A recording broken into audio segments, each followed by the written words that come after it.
Look closely at this man. A bowl of rice in one hand, chopsticks in the other, and a joyful smile so big it feels modern, even though this photo was taken more than a century ago. And here's what makes this image special. In the early days of photography, smiles like this were rare.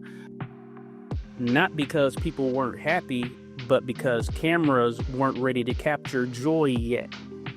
Back in the late 1800s and early 1900s, taking a photo wasn't casual.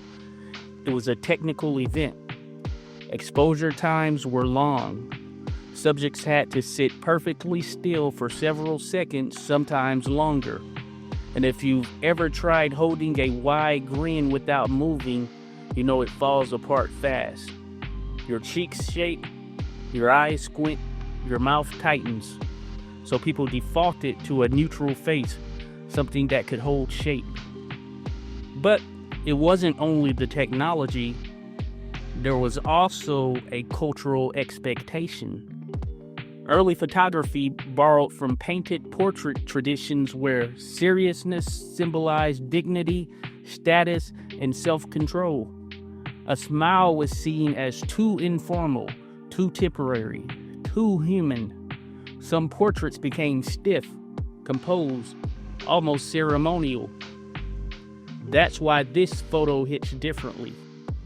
This man, whose name was never recorded, didn't follow the rules. He's not posed like a statue.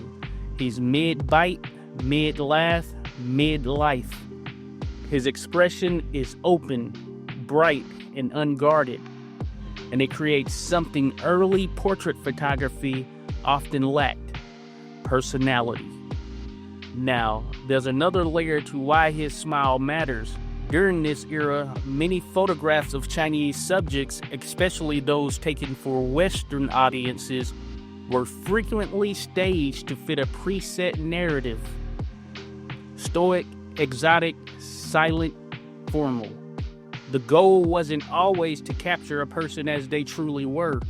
The goal was often to create an image that matched someone else's expectations. But this photograph disrupts that. There's no stiffness here, no forced solemnity, no performance. What we see instead is joy, humor, warmth, a person who's real. And that matters because photographs don't just preserve faces. They preserve narratives.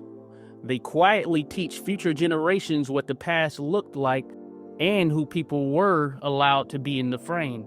This man's smile offers a different story. It says, I'm here, I'm alive, I'm enjoying my meal, I'm not a stereotype, I'm a human being. And without realizing it, he helped push photography forward.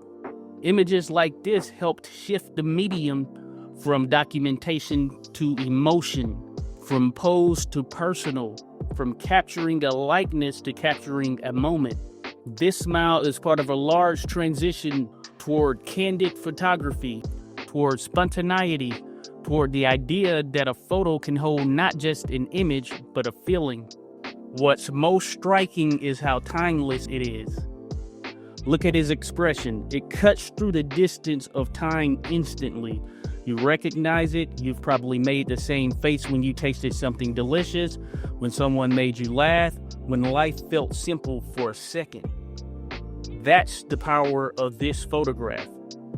It reminds us that even across centuries, across cultures, across technological eras, humanity stays familiar. Joy is universal. Humor is universal. And this man, in one unguarded moment, gave the future a glimpse of it. So here's to the stranger in the photograph. The man who laughed at just the right moment.